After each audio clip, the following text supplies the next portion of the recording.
5 August আমরা জেলখানা থেকে যখন শুনলাম তারেক রহমান ভিডিও বার্তা দিয়েছে,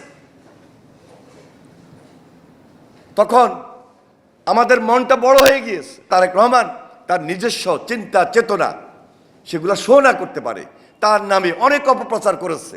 হাওয়া ভবন দিয়ে তাকে বিভিন্নভাবে তার রাজনীতিক যে একটা ভাবমূর্তি, সেই ভাবমূর্তিকে পিছিয়ে দেওয়ার জন্য ষড়যন্ত্রমূলকভাবে তাকে ব্যক্তিগতভাবে সেখানে এমনভাবে উপস্থাপন করা হয়েছে, দেশের মানুষকে জিম্মি করে, সাধারণ মানুষকে জিম্মি করে আওয়ামী লীগ আন্দোলন সংগ্রাম করে তারেক রহমানের ভাবমূর্তিকে ক্ষুণ্ণ করা, তথা জাতির ভাবমূর্তিকে ক্ষুণ্ণ করেছে, বিএনপির ভাবমূর্তিকে ক্ষুণ্ণ করে 1/11 পরে আসলো। যখন 1/11 আসলো, তখন এই 1/11 আন্দোলনের ফসল কে ছিল, কী ছিল, কারা ক্ষমতায় এসেছে, কারা পরবর্তীতে গণতন্ত্রকে নস্যাৎ করে দিয়ে, গণতন্ত্রকে শেষ করে দিয়ে, হত্যা করে পরপর 3বার 4বার ক্ষমতায় অধিষ্ঠিত ছিল বিনা ভোটে।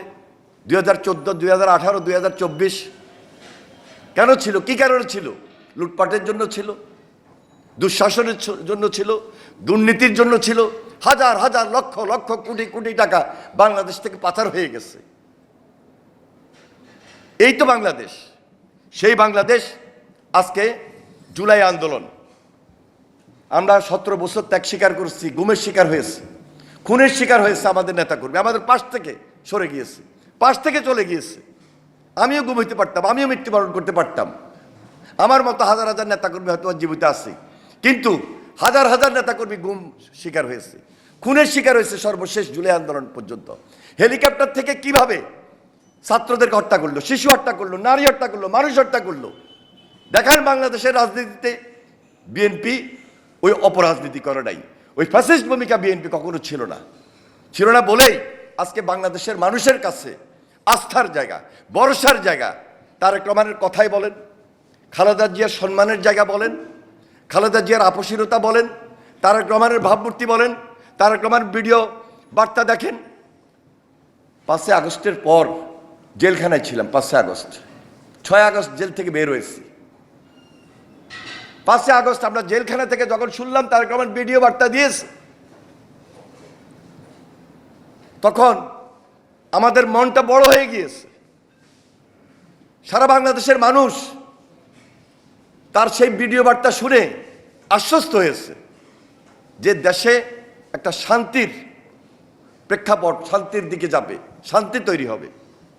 এবং 7 তারিখ আপনাদের মনে আছে, আমরা বিএনপি অফিসের সামনে তারেক রহমানের উপস্থিতিতে একটা সমাবেশ করেছি। অনেকে প্রশ্ন করেছিলেন এত তাড়াতাড়ি কি এই সমাবেশটা প্রয়োজন ছিল? তখন তারেক রহমান বললেন, বিএনপি দায়িত্বশীল দল, অভিজ্ঞতা সম্পন্ন দল হিসাবে আমাদের কিছু মেসেজ থাকা দরকার ছিল। এবং দেশনেত্রী বেগম খালেদা জিয়া বিএনপির চেয়ারপারসন হিসেবে অসুস্থ থাকা অবস্থায়ও তিনি সেখানে বক্তব্য রেখেছেন। তারপর থেকে দেখুন, যেখানে থানায় পুড়িয়ে দেওয়া হচ্ছিল 5 তারিখ, 6 তারিখ, 7 তারিখ, 8 তারিখ,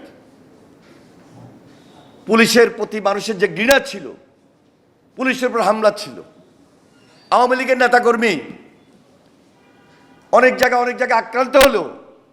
যদি এই দেশে 50,000, 60,000, 70,000 মারাও যেত, অস্বাভাবিক কোনো কিছু ছিল না। এত দুঃশাসন তারা করেছিল গত 17 বছরে, কিন্তু সেটা তারেক রহমান হতে দেন নাই। তারেক রহমান আশ্বস্ত করেছেন, তারেক রহমান ঐক্যটাকে প্রাধান্য দিয়েছেন, সবাইকে ঐক্যবদ্ধ করেছেন, সকল রাজনৈতিক দল দেশের মানুষের কাছে আহ্বান জানিয়েছেন। যার কারণে আজকে তারেক রহমানের প্রতি মানুষের আস্থা, বিশ্বাস, সম্মানের জায়গা।